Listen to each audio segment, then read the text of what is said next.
Fala galera, tudo bem com vocês? Quem fala é Jadiana Cleto, seja muito bem-vindo a mais um episódio do nosso podcast. E antes de nós começarmos a falar sobre o tema, eu quero falar com você sobre o nosso material que é Anatomia do Reino. Nesse livro aqui eu falo sobre cosmovisão bíblica, sobre ciência, religião, tecnologia, sobre discipulado e principalmente como viver o reino de Deus através do seu corpo e aqui nessa terra. Então, se você quer adquirir esse livro, corre para o link da nossa bio e compra porque ele tá demais. Vamos seguir o episódio?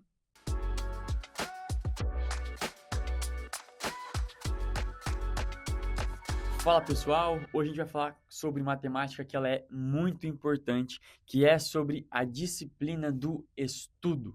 Exatamente isso. E não é só porque eu sou professor que eu vou dar ênfase nisso, mas é porque essa disciplina, por vezes, ela não é valorizada como ela deveria ser. Estudar não é apenas o ato de buscar conhecimento ou buscar compreensão, sabedoria de algo. Estudar é uma disciplina que te inspira a ser mais parecido com Jesus. O próprio Cristo Jesus era um ser dotado de sabedoria, de conhecimento, e essa sabedoria vinha sim da parte do Senhor, era uma unção, mas também era fruto de um trabalho que ele tinha de buscar conhecer mais o seu Pai, assim como as escrituras, os textos sagrados da época faziam. Então, a ciência, ela vai dizer para a gente os benefícios do estudo, assim como a palavra de Deus explica para nós em diversos textos da Bíblia Sagrada qual que é a importância.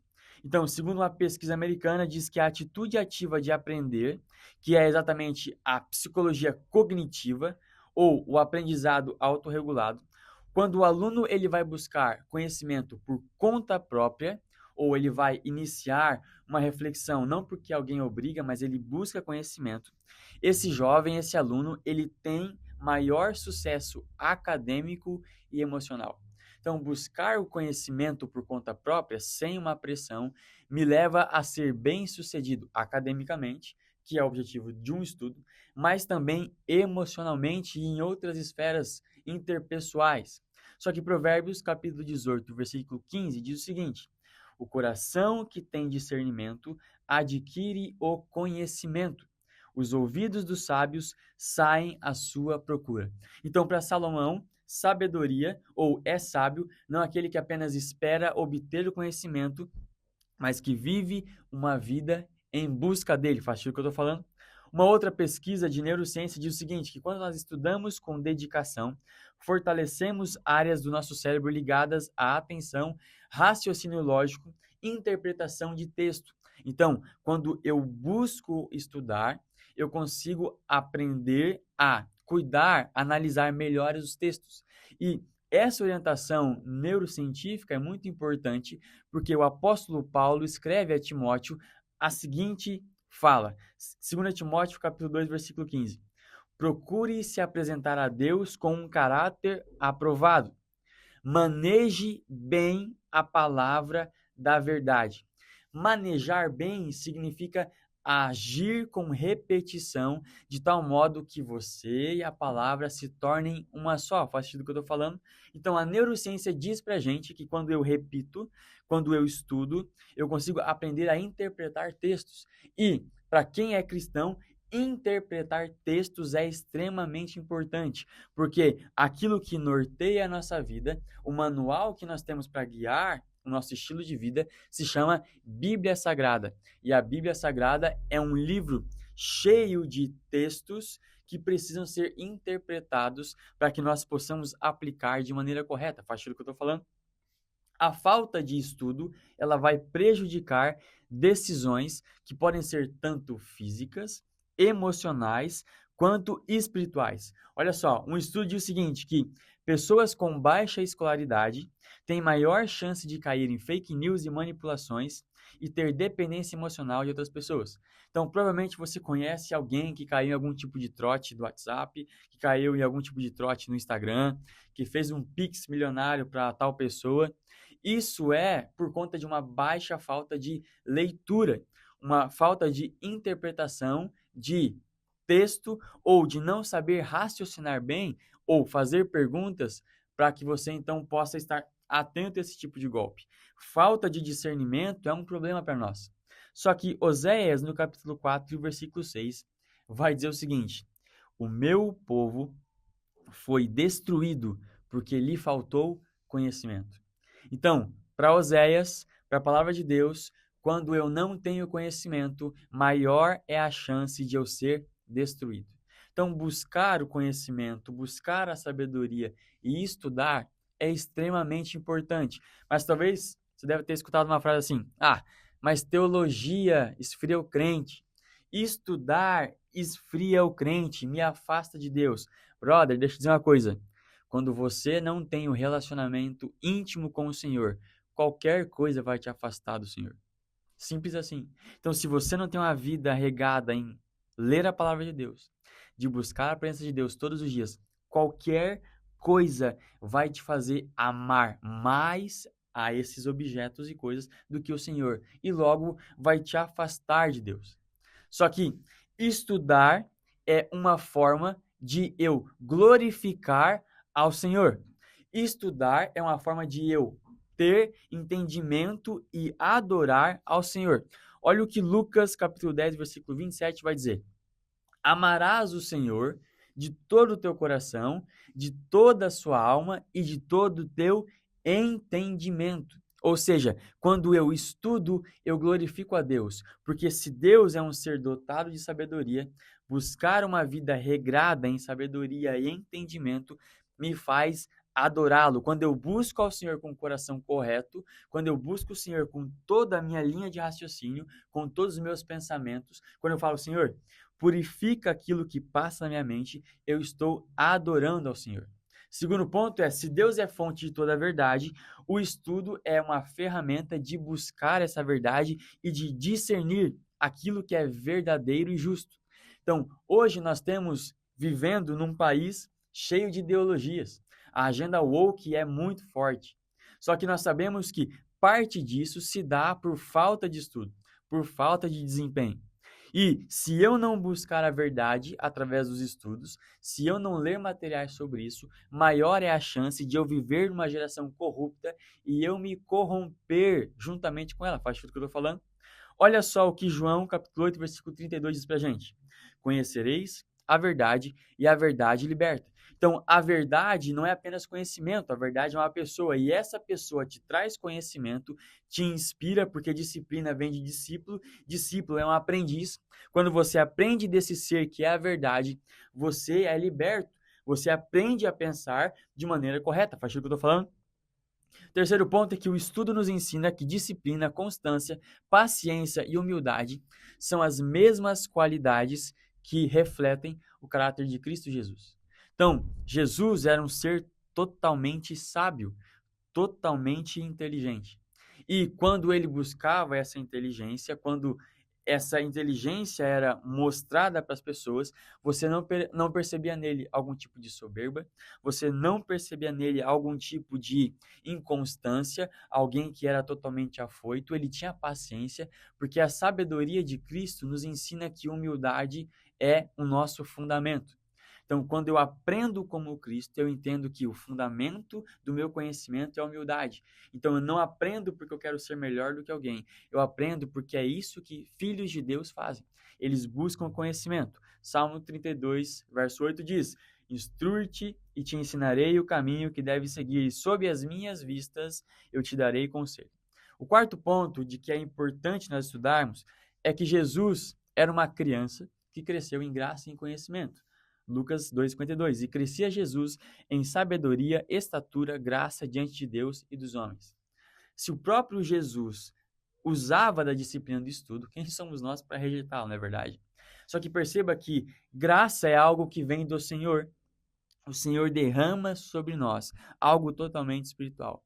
Mas o conhecimento, ele vem de duas vertentes. Uma revelação de quem Deus é e aquilo que Deus faz, mas também uma busca de aperfeiçoamento.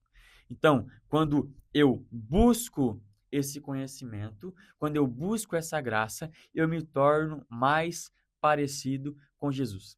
E aí eu queria falar com você algumas ferramentas básicas que vão te auxiliar a ser uma pessoa mais disciplinada e estudar, porque o estudo é extremamente importante nos dias de hoje. Na verdade, saiu uma pesquisa nos últimos dias que diz que 3 livros.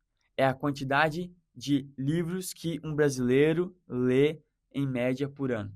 Então, 3 livros por ano é aquilo que um brasileiro normal lê. E aí eu te pergunto, como é que nós vamos querer mudar a nossa geração? Como é que nós vamos querer mudar a nossa sociologia, os nossos estudos, a nossa cultura, se nós não estudamos? Perceba que isso é muito importante. Arrependimento, que é um ato espiritual, essa mudança de mente nos leva a um avivamento, que é esse quebrantamento e um poder de Deus. E o avivamento nos leva àquilo que nós chamamos de reforma. Faz sentido o que eu estou falando? Então, arrependimento mais avivamento é igual a reforma. E a reforma, então, é o processo ou o período que nós temos para viver aquilo que o Senhor tem para nós, instalar uma cosmovisão bíblica e criar uma nova cultura. Faz sentido o que eu estou falando? Então, o primeiro tópico, ou a primeira maneira simples para que você possa aplicar o hábito de estudo é: comece pequeno e regular. Então, tudo aquilo que começa grande é um monstro. Você não consegue manter. Então, comece com coisas pequenas. Leia um artigo por semana. Leia talvez um livro por mês. Leia um versículo por dia. Mas entenda que começar pequeno e buscar conhecimento é tão santo quanto orar em línguas. As pessoas subestimam, às vezes, o poder de pequenos começos. E mais, elas subestimam uma vida que começa de maneira gradual e lenta. Mas tudo aquilo que começa grande demais e rápido demais não tem fundamento. E aí rompe, se racha. Olha só o que Atos vai dizer para a gente.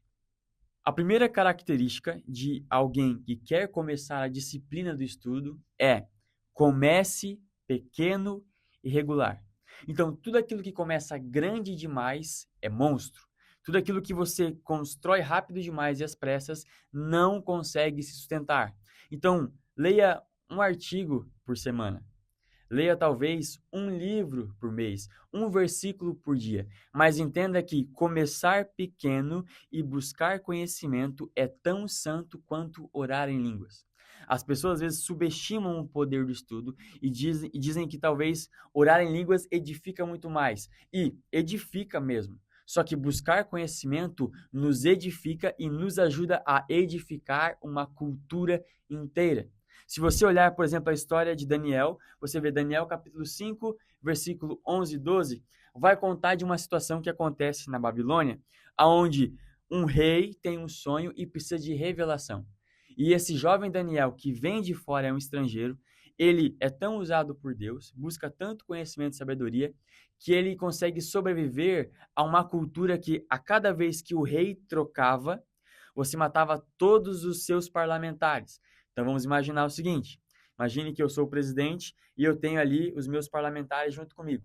A cada ano que troca, a cada eleição que troca o presidente, ou seja, me troca, eu teria que matar todos os outros parlamentares junto comigo. Eu não apenas tiraria eles, eu mataria para que essa cultura que veio de mim não se instalasse. Porém, Daniel, ele era tão santo e tão homem de Deus que ele conseguiu resistir durante períodos e trocas de reis, de tão importante que ele era. E aí esse rei vai ter então esse conflito e ele fala: eu preciso de revelação. E aí uma mulher diz: há no teu reino um homem que tem o espírito dos santos deuses. Na época do teu pai achou-se nele luz, inteligência, sabedoria como a dos deuses. O rei teu pai, sim, o teu pai, o nomeou chefe dos magos, encantadores, caldeus e adivinhos. E foi achado neste Daniel, a quem o rei deu o nome de Beltesazar, o espírito excelente, conhecimento, inteligência, capacidade de interpretar sonhos, resolver enigmas e esclarecer dúvidas. Mande chamar ele, porque ele dará a interpretação. Então, esse é o currículo Lattes de Daniel. É só alguém que busca demais a presença de Deus, de tal modo que quando eles olham para Daniel, todos os seus pontos positivos eram sim frutos do conhecimento, mas o conhecimento revelado que ele tinha a respeito de Deus. Então, estudar, começar pequeno, orar uma vez por dia, 2 vezes por dia, ler um livro por mês, são disciplinas que nós desenvolvemos para que essa disciplina ela seja evidenciada ou se torne um hábito dentro de nós. Segundo ponto é, organize o que você vai estudar. Gente, a clareza naquilo que você faz evita a procrastinação. Então, se você sabe para onde você está indo, você sabe quanto tempo você precisa gastar para que aquela coisa, aquela missão, aquela leitura, aquele projeto, ele possa ser aplicado. Então, por exemplo, quando eu vou ministrar, geralmente eu leio alguns livros e nesses livros eu começo a grifar pontos que são importantes e que eles estão relacionados àquilo que eu vou falar. Quando eu vou escrever, vamos supor, um novo livro como Anatomia do Reino, eu leio materiais que estão relacionados com aquele tema para que possa me dar um norte. Quando eu tenho clareza, quando eu tenho organização, eu vou evitar a procrastinação. Eu vou dar um norte para o meu estudo. Eu tenho que estudar com intencionalidade. Esse é o terceiro tópico. Estude temas que são relevantes para você. Então, não adianta você ser um grande advogado, mas você gastar tempo lendo livros de fisiculturismo ou de ler de fisioterapia. Busque aprender sobre áreas específicas que você tem a se desenvolver. Então, se você vai pregar sobre o Espírito Santo, leia materiais sobre o Espírito Santo. Tente buscar intencionalidade sempre. Quarto ponto, cuide do ambiente e elimine as distrações. Quando você vive uma vida sobrecarregada de ruído, você não consegue ser alguém intencional. Então, Jesus, quando ele vai orar, ele se afasta dos discípulos, porque essa necessidade de buscar silêncio me ajuda a ter mais concentração. Na verdade, tem uma descoberta que diz o seguinte, que estudantes que checam o celular durante o estudo têm mais notas baixas do que aqueles que não utilizam o celular para os estudos. Ou seja, busque uma vida mais silenciosa. E o quinto ponto e o mais importante, inclua Deus no teu processo de estudo. Ok? Vou repetir isso. Inclua Deus no teu processo de estudo. Quando você for estudar, faça uma oração. Senhor, assim como você trouxe clareza na interpretação dos sonhos de José, traga clareza também. Assim como eu estou estudando economia e o Senhor deu clareza para José naquele período de fome, aquilo que o Senhor revelou para ele, revela para mim também. Olha, Senhor, assim como o Senhor deu sabedoria sobre uma cultura, sobre toda a história de um povo a Daniel, dê sabedoria para mim também. Traga o Senhor para dentro da sua disciplina de estudo. Não existe nada mais importante do que estudar a respeito do Senhor. Sim, você precisa estudar sobre diversas áreas. Cara, estude sobre política, estude sobre ciência, estude sobre tudo que você puder, mas seja intencional, seja objetivo e, principalmente, inclua Deus nos seus estudos. Se existe uma coisa que nós precisamos aprender é a conhecer a Jesus. E cada vez que você mergulha na presença dele, você tem muito mais para descobrir. É um novo nível. Lembre-se de uma coisa: ser cristão não te faz alguém que sabe ou tem todas as respostas. Mas ser cristão é alguém que te faz apresentar a pessoa, que é a resposta. Não existe nenhum conhecimento desse mundo que Cristo Jesus não pode te entregar. E esse é o maior conhecimento. Jesus veio e encarnou para essa terra, para nos dar vida. E enquanto ele não volta, você tem que levar essa mensagem. Você tem que levar esse entendimento. Jesus vive, Jesus reina e Jesus está voltando. Busque ser uma pessoa disciplinada. Estude. E eu queria desafiar você. Ei, leia alguns materiais. Comente aqui pra gente que livro você começou a ler. Ah, pode ser um versículo da Bíblia, pode ser algum livro que você leu da Bíblia, algum artigo. Ei, comente aqui pra gente. A gente quer saber no que você está se desenvolvendo. E se você não tiver nenhuma literatura, eu te indico Anatomia do Reino. Até o próximo episódio. Valeu!